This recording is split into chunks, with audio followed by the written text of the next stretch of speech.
करोड़ों लोगों को एक झटके के अंदर, यानी जैसे ही वो शुरू होता तो एक झटके के अंदर 24 घंटे में हिंदुस्तान के करोड़ों हिंदुस्तानियों को मौत के घाट उतार दिया जाता। कि आज तक आतंकवाद में लिप्त एक भी हिंदू डॉक्टर पिछले 78 साल में क्यों नहीं पकड़ा गया है? जवाब इनके पास कोई। लेकिन उन सब लोगों को कैसे संदेह के कटघरे में खड़ा कर दिया है इस सेकुलर राजनीति ने, इस सेकुलर नेताओं ने और इन 1.5 फीटी दाढ़ी वाले मौलानाओं ने जो 10वां पास नहीं, जिन्होंने स्कूल कॉलेज का मुंह नहीं देखा। कल तक ये बता रहे थे कि ये विस्फोट हो गया, वो विस्फोट हो गया, लेकिन ये नहीं बता रहे थे कि वो जो मेन कार थी उसमें कौन मरा। तो आज वो सामने आ गया। सर नमस्कार। नमस्कार मनीष जी, दर्शकों को भी नमस्कार।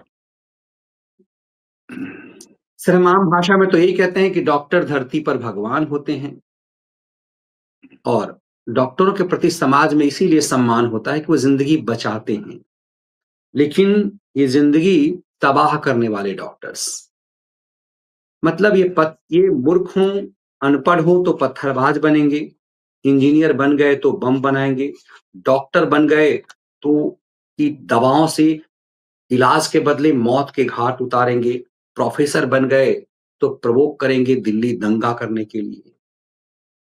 मुझे याद आता है बुढ़िया की वो बात, जिसमें बुढ़िया ने, जिसे आप बुढ़िया कहते हैं, उस बुढ़िया जिहादन ने कहा था, प्रधानमंत्री ने जब पंचर छापों की बात करी तो उसने कहा था कि मोदी जी, प्राइम मिनिस्टर जी, सिर्फ पंचर छाप नहीं होते मुसलमान डॉक्टर भी होते हैं, इंजीनियर भी होते हैं, पत्रकार भी होते हैं, सब कुछ होते हैं।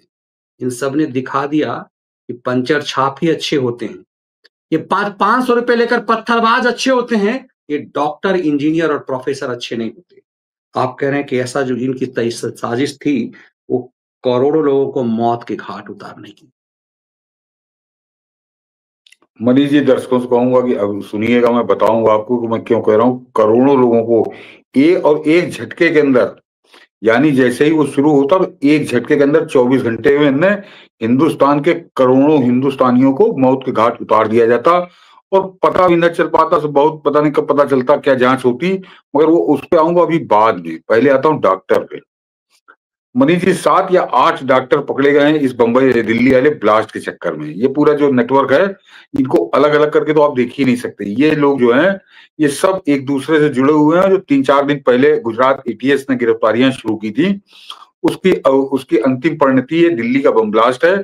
और अब तक जो गिरफ्त में आए मैं उनकी बात कर रहा हूँ, 7 डॉक्टर अभी तक पकड़े गए हैं और सारे के सारे एमबीबीएस डॉक्टर हैं। वो कोई यूनानी वाले झोला छाप जबरदस्ती बने हुए डॉक्टर झटका वो नहीं है। ये हैं, देखिए जरा इनको। ये वो जो है, ये आदिल है, ये तारिक है, ये शाहीन सैयद है, जो लखनऊ से पकड़ी गई है। लखनऊ की है, मुसलमान। ये यहीं लालबाग में रहती थी, डॉक्टर शाहीन सैयद।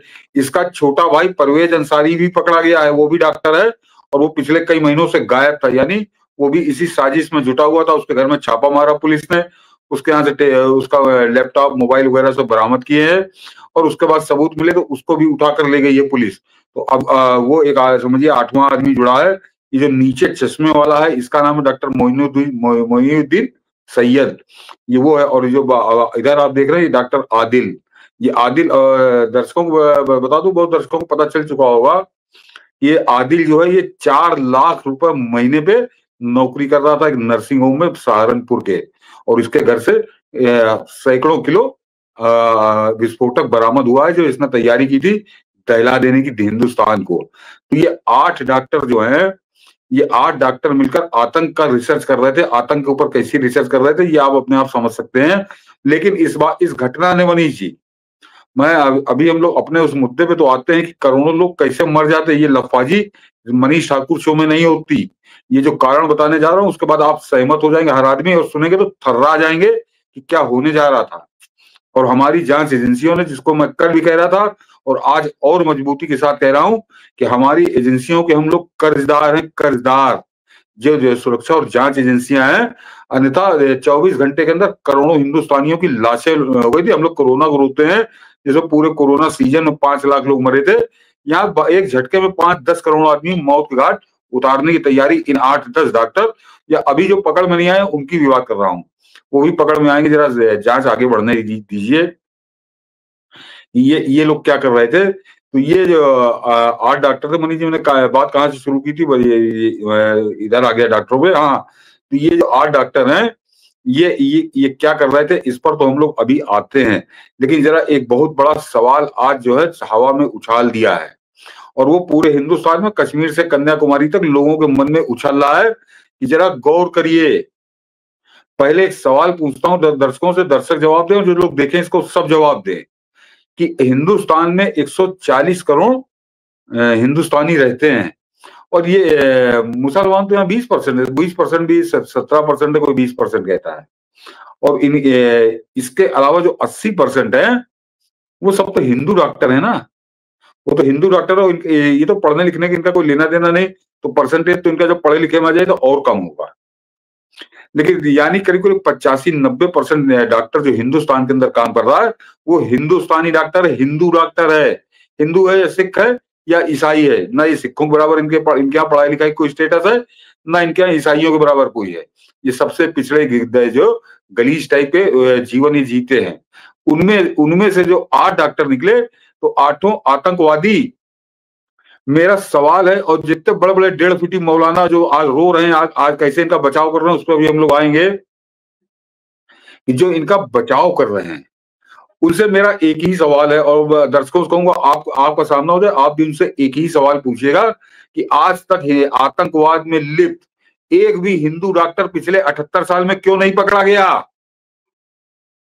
है जवाब इनके पास कोई, कि एक भी हिंदू डॉक्टर आतंकवाद में लिप्त क्यों नहीं पकड़ा गया पिछले 78 साल के अंदर? एक भी सिख डॉक्टर नहीं पकड़ा गया, जबकि यहाँ पे खालिस्तान का आतंकवाद रहा, लेकिन कोई सिख डॉक्टर जो डॉक्टरी की पेशा कर रहा हो, जो लोगों की जान बचाने का काम करता हो, वो आतंकवाद में लिप्त हो, ऐसा एक भी सरदारों में, सिखों में एक भी डॉक्टर नहीं पकड़ा गया, ईसाइयों में एक भी नहीं पकड़ा गया, जैन में एक भी नहीं पकड़ा गया, बुद्धों में एक नहीं पकड़ा गया। और इनके यहाँ 8-8 डॉक्टर एक ही वारदात के अंदर, और सब मुसलमान। तो ये क्या है? ये इनको कौन सीख दे रहा है? ये कहां से ज्ञान लेके आते हैं? इनको कौन ज्ञान दे रहा है? कौन से मदरसे में, कौन से मस्जिद में, कौन से इनको पढ़ा रहे हो, जहां पे ये लगातार थोक के भाव से ये पूरी 8 डॉक्टर एमबीबीएस, और वो आतंकवाद में जुटे हैं, और करोड़ों लोगों को मौत के घाट उतारने की साजिश में जुटे हैं। वो तो अभी साजिश अभी बाद में बताता हूँ कि जरा तो ये एक सवाल जो है मेरा, ये इनके ऊपर मैं क्या बोलूं कि अंगारे की तरह गिरेगा, अंगारे की तरह इनको जवाब नहीं सूझेगा। इनके सारे इनके पाखंड, सारे इनकी धोखाधड़ी, गंगा जमनी तहजीब वाला जो जहर पिला रहे हैं देश को, वो सबको राख कर देता है एक सवाल, कि आज तक देश में कोई और मनीषी किसी जात का, किसी धर्म का, सिवाय मुसलमानों को छोड़ के एक भी डॉक्टर नहीं पकड़ा गया आतंकवाद में। जो जो आदमी पढ़ता है, बड़ी मुश्किल से पढ़ता है, माँ बाप के पैसे से पढ़ता है, जानता है कि मेरे माँ बाप ने जिंदगी भर की कमाई लगाई है, और वो आतंकवाद करने लगेगा? नहीं, ऐसा एक भी नहीं है। लेकिन इनके यहाँ एक वारदात में भी पकड़ में आए, और 8 तो पकड़ में आए। दर्शकों से मैं बता दूं, ये 8 तो अभी पकड़ में आए हैं, और इससे ज्यादा बड़ी संख्या डॉक्टरों की, उनकी तलाश अभी एजेंसियों को हो रही है। वो एजेंसियां तलाश रही कि ये जिंदगी बांटने के नाम पर ये मौत बांट रहे थे हिंदुस्तान के अंदर। ये मौत के सौदागर बने हुए थे, मौत के दूत बने हुए थे, यमराज के रूप में घूम रहे थे, और बेस बनाए थे डॉक्टर का।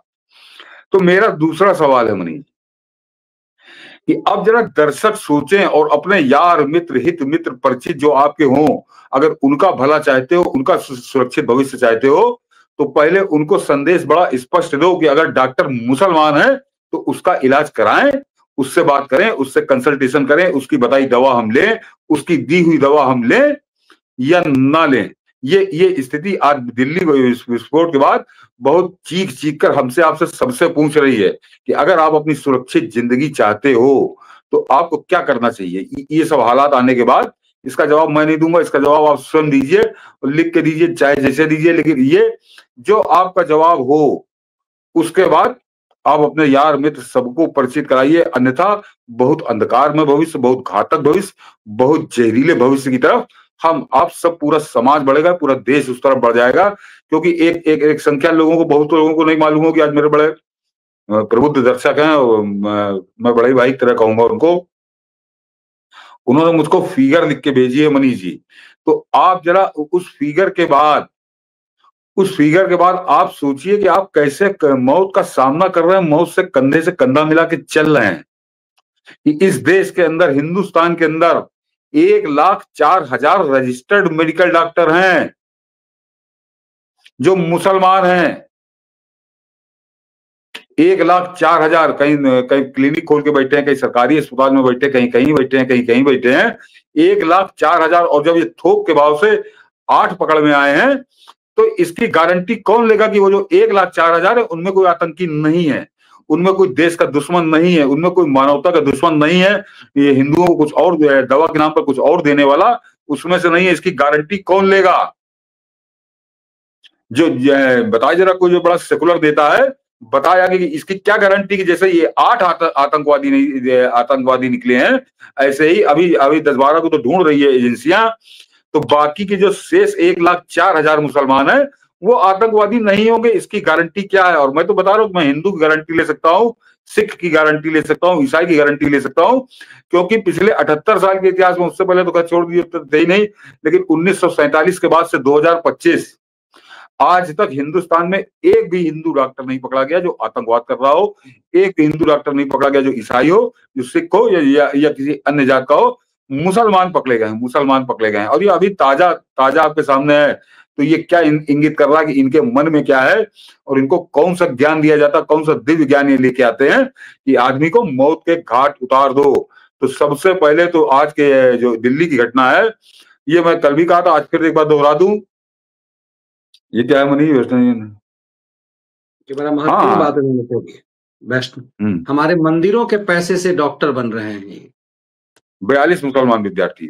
सोच लीजिए, आप सोच लीजिए कि ये क्या स्थिति है। तो हम अपने यमदूतों को किस तरह से उनके हाथ में लाइसेंस दे रहे हैं लोगों को कत्ल करने का। ये एक बहुत विचारणीय विषय। और मनीष जी, मैं बताऊं आपको, मैं आज बता रहा हूं आपसे कि मैं ये सवाल पूछ रहा हूं, बड़े भारी मन से पूछ रहा हूं, कि मेरे अपने अनुभव है, अपने अनुभव बता रहा हूं कि ये और इसके लिए जिम्मेदार, इसके लिए जिम्मेदार वो जो 1.5 फीटी दाढ़ी वाले मौलाना और इस देश के सेकुलर नेता इसके लिए जिम्मेदार हैं। मैं मनीष जी अपने बेटे की बात बता रहा हूं। मेरा बेटा बीमार था और स्थिति बहुत खराब थी, और उसका इलाज एक मुसलमान डॉक्टर ने ही किया था, और अद्भुत इलाज किया था, ये भी बता दूं साथ में। अद्भुत इलाज किया था, और दिल्ली के डॉक्टर सफदरजंग अस्पताल को रिजाइन करके उन्होंने लखनऊ में ज्वाइन किया। तो मैं इस समय नाम भूल रहा हूं उनका, क्योंकि बात बड़ी 15-20 साल पहले की है। और उस आदमी ने मतलब टेस्ट का रिजल्ट नहीं आ रहा था, तो हमने कहा छोड़िए डॉक्टर साहब, कल कर लीजिएगा। कहीं नहीं, चाहे मुझको 4 बार रिजल्ट चेक करना पड़े, मैं रिजल्ट अभी निकाल के दूंगा, क्योंकि स्थिति ठीक नहीं है। और वास्तव में उन्होंने 4-5 अल्ट्रासाउंड किए, 5वें अल्ट्रासाउंड में उसका रिजल्ट आया, उसको उन्होंने दवा दी, और बेटा भगवान की दया से ठीक हुआ। तो ये भी अनुभव है मेरा। लेकिन उन सब लोगों को कैसे संदेह के कटघरे में खड़ा कर दिया है इस सेकुलर राजनीति ने, सेकुलर नेताओं ने, और इन 1.5 फीटी दाढ़ी वाले मौलानाओं ने, जो 10वां पास नहीं, जिन्होंने स्कूल कॉलेज का मुंह नहीं देखा, और वो आकर बैठते हैं रोज 5 से 11 टेलीविजन पर बैठ के जहर फैलाते हैं। ये उस जहर का नतीजा है कि आज थोक के भाव में मुसलमान डॉक्टर आतंकवाद में लिप्त पाए जा रहे हैं, और रंगे हाथ दिल्ली की पुलिस और देश की एजेंसियां उनको गिरफ्तार कर रही है सबूतों के साथ। तो कितने विस्फोटक मुहाने पे इस देश को पहुंचा दिया, इस देश की सामाजिक स्थिति को पहुंचा दिया है इन 1.5 फीटी दाढ़ी वाले मौलानाओं ने, जो 10वां क्या 5वां भी नहीं पढ़ा, इन्होंने मदरसे के अलावा स्कूल का मुंह नहीं देखा। और इस देश के गद्दार, इस देश की आस्तीन के सांप उन सेकुलर राजनेताओं ने। तो जो मैंने अभी कहा कि सबसे पहले तो मौलानाओं की तो खैर कोई सुनता ही नहीं, इनको छोड़ दीजिए। वो तो जिस औकात के हैं, वो केवल न्यूज चैनलों के टेलीविजन स्टूडियो के लिए वो बड़े महत्वपूर्ण है, बड़े ज्ञानी हैं, और वो पूरे देश को ऊपर उड़ेलते हैं। लेकिन इस देश को सबसे ज्यादा सावधान रहने की जरूरत अगर किसी को है, तो वो है सेकुलर राजनेताओं से। ये जो अपने आप को सेकुलर कहते हैं, तो समझ लीजिए ये जहरीला सांप है, जहरीला नाग, जो आपको डसने के लिए आपके चारों तरफ घूम रहा है। ये इस तरह के लोगों को, ये कभी उस, जैसे मैंने डॉक्टर को बताया कि मेरे बेटे का इलाज था, और मैं बहुत डंके की चोट पर बताता हूँ और अक्सर बताता हूँ, क्योंकि वो अद्भुत अनुभव था मेरा। लेकिन ये सेकुलर राजनेता इस तरह के लोगों को बात ना करके ये ऐसे ही आतंकवादी डॉक्टरों को प्रमोट करते हैं, उनको काम करने क्या के लिए। आपको ये नहीं लगता कि डॉक्टर समाज को भी आगे आना चाहिए? और बिल्कुल। खास करके उसमें जो मुस्लिम डॉक्टर हैं, जैसे आप जिक्र कर रहे हैं कि एक मुस्लिम डॉक्टर थे जिनने आपको एक भरोसा दिलाया, ऐसे मेरे भी अनुभव हैं। तो उन सबको भी सामने आना चाहिए उन सबको भी जरूरत इस नहीं बात को मनीष लेकर के है। जी, यहाँ पे मनीष जी समस्या दूसरी है। वो बेचारे कैसे आगे आए? उनको टेलीविजन स्टूडियो में बुलाया नहीं जाएगा, जरा समझिए, उनको टेलीविजन स्टूडियो में बुलाया नहीं जाएगा, वो ब्लैकआउट है। टेलीविजन स्टूडियो में मुसलमान के नाम पे उसको बुलाया जाएगा जो बेपढ़ा लिखा हो, अनपढ़ हो, गंवार हो और जाहिल बने की बातें करता हो, आतंकवाद की बातें करता हो। उसको टेलीविजन बुला के अपना दामाद की तरह बैठा लेंगे। सारे न्यूज चैनलों पे वही बैठेंगे, कोई 5वां पास है, कोई 6ठा पास है, कोई पढ़ा लिखा नहीं, उसको छोड़ दीजिए। वो अगर उसमें कहीं वो हाई स्कूल पास है, वो पढ़ा लिखा मुसलमान, तो फिर उसको टेलीविजन डिबेट में नहीं बुलाया जाएगा। ये इनके यहाँ पहली शर्त है। मैं पिछले कई सालों से, करीब करीब 10-12-15 साल से तो मैं देख ही रहा हूँ, जब से डिबेट का चलन चला है, कि मुसलमान नेता के नाम पे, मुसलमान का प्रतिनिधि होने के नाम पे कोई पढ़ा लिखा डॉक्टर, इस तरह का आदमी नहीं बैठाला जाएगा। इसी लखनऊ के अंदर बहुत डॉक्टर ऐसे हुए जो वास्तव में उनका नाम है और लोग उनको पूजा करते हैं, लेकिन उनको नहीं बुलाया जाएगा, वो जाहिल बुलाए जाएंगे। और दूसरे, वो सेकुलर राजनेता, तो उनका तो कोई इलाज नहीं है, उनको उनका बहिष्कार करो और उनके उनके फंड कुचल दो। वो सिवाय आपका आपका आप मैं सीधे सीधे कहूंगा कि हर वो हिंदू की हत्या करना चाहते हैं जो उनको वोट नहीं देता, जो सीधे सीधे वो सेकुलर अगर उनकी तरह नहीं है, जो जूते खाने वाला, जो जो मोहनदास करमचंद इस देश को ज्ञान दे के गया था कि मुसलमान अगर जूते मारे तो बड़े हंस हंस के जूते खाओ और मर जाओ तो मर जाओ, लेकिन जूते उसी की खाते रहो। ये उसी सिद्धांत पे चलना। तो ये चाहते हैं कि जब तक आप उस टाइप के ना हो जाए, तब तक हम आप इनके किसी मतलब के नहीं, हमारी आपको जान ले लेना चाहते हैं। तो ये सेकुलर राजनीति इस देश की जहर है और सेकुलर राजनेता डबल जहर है। इनसे सावधान रहने की जरूरत है, तब हम समझेंगे। और मैं क्यों मैं बता रहा हूँ, अभी जो मैं मनीष जी ने जो टॉपिक लिखा है थंबनेल पे, उसको वो सुनेंगे आप कांप जाएंगे। कल हम लोगों ने जिक्र किया था, कल मैं कैलकुलेशन नहीं कर पाया था, थोड़ा उसको पता करना था। और आज जब मैंने वो कैलकुलेशन किया तो मनीष जी मैं हतप्रभ था। क्या बोलूं आपसे कि मेरी समझ में नहीं आया। मैं ऑफिस में बैठा तो मैं थोड़ी देर मेरा दिमाग घूम गया कि कितनी जहरीली स्थिति हो जाती। तो इसलिए मैंने ये पहले आपको पृष्ठभूमि बताई, जो सेकुलर मुसलमान डॉक्टर और एक साथ 8, एक और जरा इनका नेटवर्क देखिए कि एक कश्मीर में बैठा है, एक लखनऊ में बैठा है, एक हैदराबाद में बैठा है, एक गुजरात में बैठा है, एक हरियाणा में बैठा है। तो यानी पूरा ऑल इंडिया नेटवर्क है इन डॉक्टरों का। तो आगे कौन हमको आश्वस्त करेगा कि मुसलमान से हम इलाज कराएं? और ये सवाल मैं दर्शकों पर छोड़ता हूं कि आप तय करिए कि आपके लिए कितना फायदेमंद है। और जो आप एनआरआई देख रहे हो वो विदेश में भी बैठे हो, तो जरा इस पर विचार करें। तो ये तो था पहला आज का मुद्दा। आता हूं दूसरे मुद्दे पे, जो मनीष जी ने कहा कि करोड़ों लोग कैसे मर जाते हैं। कल मैंने डॉक्टर मोहिउद्दीन सैयद की बात की थी। वही किसी पंचर छाप वाले की बात नहीं की थी, किसी जाहिल की बात नहीं की थी, किसी मदरसा छाप की बात नहीं की थी, जिसको कल 2-3 दिन पहले गुजरात एटीएस ने पकड़ा, जिसके बाद ये दिल्ली का बमकांड हुआ है। और ये मनीष जी, जो दर्शक हम लोगों ने, जिन्होंने देखा होगा, जो हमारे नियमित दर्शक हैं, उनको कल अच्छे से याद होगा, किसी यूट्यूब पे चैनल पे, न किसी न्यूज चैनल पे ये चर्चा नहीं थी, केवल हम ही लोगों ने चर्चा की थी। और आज सब वही गाना गा रहे हैं, सब वही गाना गा रहे हैं कि 2 बातें थी कि मैंने कहा था कि ये 3 तो मर गए, 3 आतंकवादी तो उसी में मर गए, ये तय हो गया। ये अपने आप में, ये जो जिन्होंने विस्फोट किया, कल तक ये बता रहे थे कि ये विस्फोट हो गया, वो विस्फोट हो गया, लेकिन ये नहीं बता रहे थे कि वो जो मेन कार थी उसमें कौन मरा। तो आज वो सामने आ गया। अब तो पुलिस इंक्वायरी में भी करीब करीब कितनी बुरी मौत मरे, कुत्ते की मौत मरे हैं। इससे ज्यादा कुछ कहो तो वो समझिए वो मौत मरे हैं कि पुलिस भी कह रही, पुलिस अभी तो मान रही कि हाँ गाड़ी के अंदर थे। और उससे जो लाश बरामद हुई, पुलिस का कोई, पुलिस या उनके घर वाले पहचानने की स्थिति में नहीं है। ऐसे धज्जियां उनकी उड़ी हैं। पुलिस कह रही है कि अब हम डीएनए टेस्ट कराएंगे, तब हम बताएंगे कि फलाना फलाने थे, ये आतंकवादी थे या कौन लोग थे। तो वो जाहिर सी बात है वो आतंकवादी थे। और और लोग जो है बता रहे हैं कि हाँ ये फलाना डॉक्टर, वो भी डॉक्टर है, डॉक्टर उमर, जो उसमें जल के मरा है बम विस्फोट में। उसके साथ 2 लोग और बैठे थे जो चश्मदीद गवाह तबके बताते हैं। तो वो तो अपने कर्मों को पा गए।